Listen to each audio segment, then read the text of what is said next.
Sir Rohit Sharma లేని ఈ T20 ఎరాలో ఇప్పుడు సూర్యకుమార్ కెప్టెన్సీలో వాళ్ళ వైపు సల్మాన్ గారితో పోలిస్తే కెప్టెన్సీ పరంగా యాజ్ అనలిస్ట్ మీరు చూస్తున్నప్పుడు బౌలింగ్ అండ్ ఫీల్డ్ సెట్టింగ్స్ పరంగా ఏమన్నా సూర్యకుమార్‌కి ఎడ్జ్ ఉన్నట్టు మీకేమన్నా నోటీస్ చేసారా? డెఫినెట్గా ఎడ్జ్ ఉంది. ఎందుకంటే his record speaks for it self. ఇప్పుడు సూర్యకుమార్ వచ్చిన తర్వాత మనం ఒక్క సిరీస్ కూడా ఓడిపోలేదు. అతని క్యాప్టెన్సీలో టైటిల్స్ గెలుస్తున్నాం మనం. తర్వాత ఒక 4-5 మ్యాచ్ మాత్రం ఓడిపోయినట్టున్నారు మన వాళ్ళు ఇటీవల కాలం. సింగిల్ ఒక్కొక్క సిరీస్లో ఒక్కొక్క మ్యాచ్ తప్ప. సూర్యకుమార్ క్యాప్టెన్సీ చాలా బాగుంది. And his relation with Gautam Gambhir, ఎందుకంటే that dates back to their association in Kolkata Knight Riders. Suryakumar career start అయిన కొత్తలో ముంబైకి ఆడకముందు used to play for KKR. So అక్కడి నుంచి వాళ్ళిద్దరికి ఆ రిలేషన్షిప్ వచ్చింది. తర్వాత గంభీర్ వచ్చిన తర్వాతే Gambhir wanted Surya as captain for T20 team. So వాళ్ళిద్దరి మధ్య మంచి, అంటే గతంలో మనం చూసాం రోహిత్కి గంభీర్కి సరైన సంబంధాలు లేకపోవడం, అలాంటి కాకుండా they gel together very well. Second thing ఏంటంటే Suryakumar is a very very easy going person. అతను sense of humour, complicated sense of humour. Players అందరూ ఈ senior to most of these youngsters. Abhishek Sharma అతను ఏంటంటే ఒక బిగ్ బ్రదర్ లాగా వాళ్ళందరినీ చాలా బాగా, అంటే dressing room atmosphere is very very good. Suryakumar man management కానీ స్ట్రాటజీ పరంగా కూడా చాలా బాగున్నాడు. అంటే దానికి గంభీర్ రోల్ కూడా ఉంటుంది దాంట్లో. ఓవరాల్గా అతని క్యాప్టెన్సీలో ఇప్పటివరకు ఎలాంటి, అతను కొన్ని చేసే బౌలింగ్ చేంజెస్ కానీ ఫీల్డ్ ప్లేస్మెంట్స్ కానీ అన్నీ కూడా they are working very well. So Suryakumar without looking very very, అంటే చూడడానికి ఏదో చాలా విరాట్ కోహ్లీ లాగా ఆప్టిక్స్ కనపట్లేదు మనకి. అంటే అతని క్యాప్టెన్సీలో స్పెషాలిటీ అలా ఏం కనపడకపోయినా quietly he is managing the show very well. Sir Bumrah death ఓవర్ల spell versus Rinku Singh finishing, మనకు ఇందాక మనం ఎంత స్కోర్ చేయాలో కూడా మీకు ఒక అనాలిసిస్ ఉంది. మనకు లాస్ట్ 2 ఓవర్స్లో ఒక 30 రన్స్ కావాల్సి వస్తే మీ ఫేవరెట్ ఏంటి సార్ వీళ్ళిద్దరిలో? బుమ్రా బౌలింగ్ చేయడం బెటరా, Rinku Singh finishing? I prefer Bumrah. అంటే రింకు సింగ్ ఇంకా కొత్తగా వస్తున్నాడు ఇండియన్ టీంలోకి. ఇంకా అతని నుంచి అలాంటి అంటే ఐపీఎల్ వాటిలో చూసాం, ఇండియా కూడా బ్రీఫ్గా చూసాం. But Bumrah is proven quality కదా. Bumrah over so many world cups, ఎన్నో సందర్భాల్లో పాకిస్తాన్తో మనం మ్యాచ్ ఆడాం లాస్ట్ టీ20 వరల్డ్ కప్లో. చాలా చిన్న స్కోర్, ఐ థింక్ 130 ఎంతో చేసాం. బట్ బుమ్రా వల్ల దాన్ని డిఫెండ్ చేసుకోగలిగాం. అలాగే ఫైనల్లో మనం టీ20 వరల్డ్ కప్ ఫైనల్లో 30 బాల్స్లో 30 రన్స్ చేయాలి వాళ్ళు. Miller and Klaasen were at the crease. ఆ టైంలో మీకు విన్ ప్రెడిక్టర్లో చూస్తే ఆల్మోస్ట్ 90% వాళ్ళ ఫేవర్లో ఉంటుంది, అంతే కదా. They have wickets in hands, run A ball situation. ఆ సిచ్యుయేషన్లో బుమ్రా మనకి గెలిపించాడు. సో వితౌట్ ఎనీ డౌట్ అలాంటి సిచ్యుయేషన్లో బుమ్రా ఇస్ మై మ్యాన్. అంటే సార్ ఈ మ్యాచ్ అనే కాదు, ఏ మ్యాచ్ అయినా సరే గెలవడం కోసం అర్థం, గెలవడమే ముఖ్యం. ముఖ్యంగా ఇండియా పాకిస్తాన్ మ్యాచ్ అంటే గెలిపేయమన్నది అని అసలు ఫిక్స్ అయిపోతాం. బట్ ఏదో ఫార్మాలిటీ కోసం లాస్ట్ వరకు చూస్తాం ఎంత టెన్షన్ బిల్డప్ అయిందనేది. ఇప్పుడు ఇలాంటి టైంలో టీమ్ సెలెక్షన్ పైన చాలా విమర్శ ఉంది సార్. బ్రాండ్ వాల్యూని బట్టే కొందరు సెలెక్ట్ చేస్తున్నారు, ఇన్ఫాక్ట్ చాలా పొటెన్షియల్ ఉన్న వాళ్ళని పక్కన పెడుతున్నారు అని చెప్పేసి. టీమ్ సెలెక్షన్ పట్ల మీకు ఏమైనా కామెంట్ ఉందా? టీమ్ సెలెక్షన్ మీద నాకు కంప్లైంట్ ఎప్పుడుందంటే వెన్ దే పిక్ శుభన్ గిల్ని తీసుకొచ్చి అతన్ని వైస్ క్యాప్టెన్ చేసి. అంటే Gill is a class player, అతనికి అన్నీ సూట్ అవుతాయి, కానీ ఈ ఫార్మాట్ అంతగా సూట్ కాదు శుభన్ గిల్.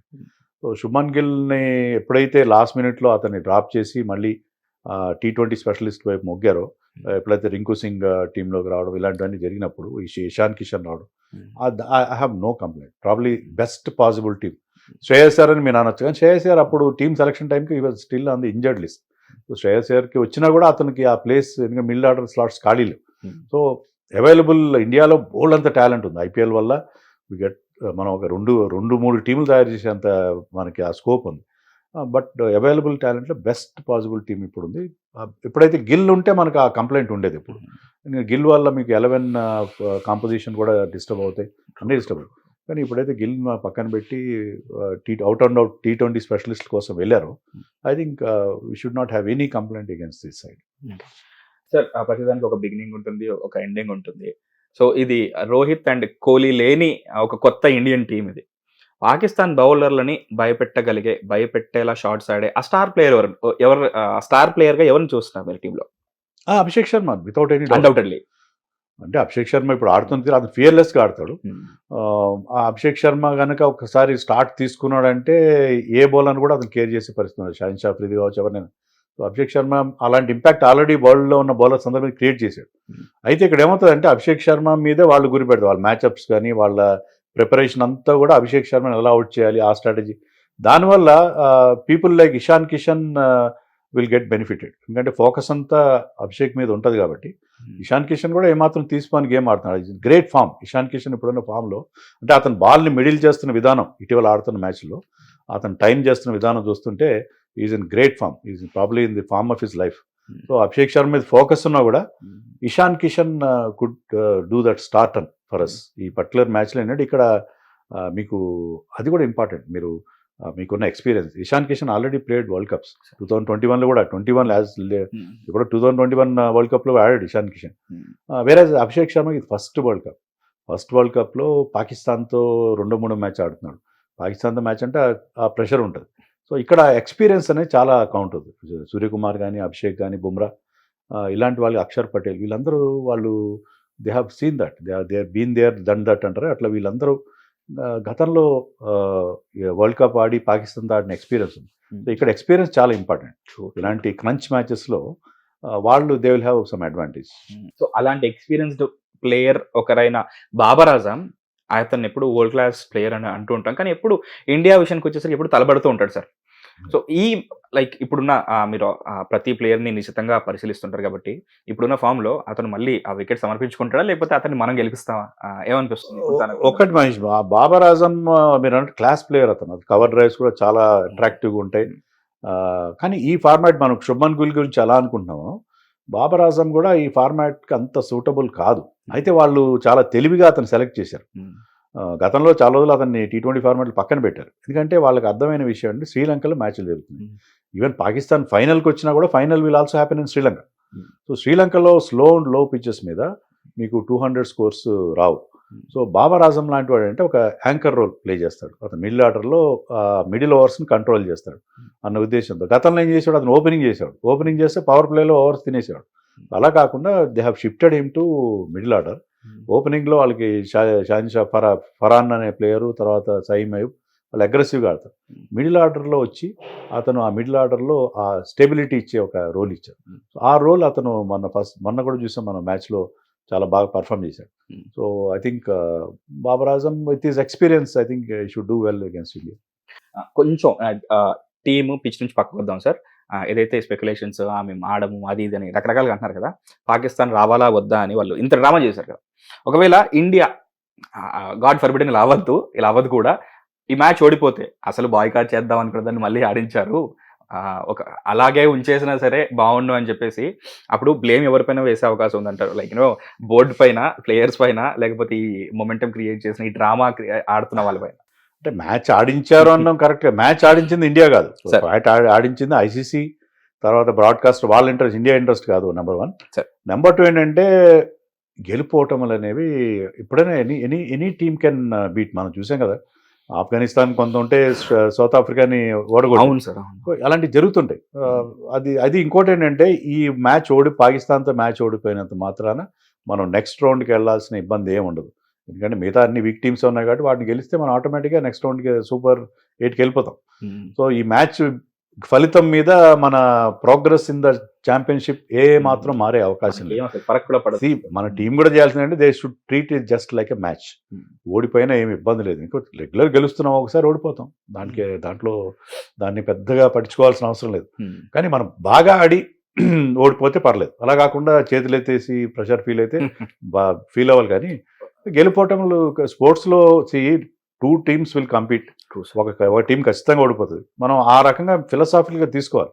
అంతేగాని పాకిస్తాన్తో గెలవడం నాన్ నెగోషియబుల్, ఖచ్చితంగా గెలిచి తీరాల్సిందే అని ఇంకొక మాట చెప్పడానికి ఆస్కారం లేదని కూడా ఇప్పుడంతా అదే జరుగుతుంది. ఇప్పుడు మన ఎమోషన్స్ని క్యాష్ చేసుకుని ఐసీసీ కానీ బ్రాడ్కాస్టర్ కానీ డబ్బులు సంపాదించుకుంటున్నారు.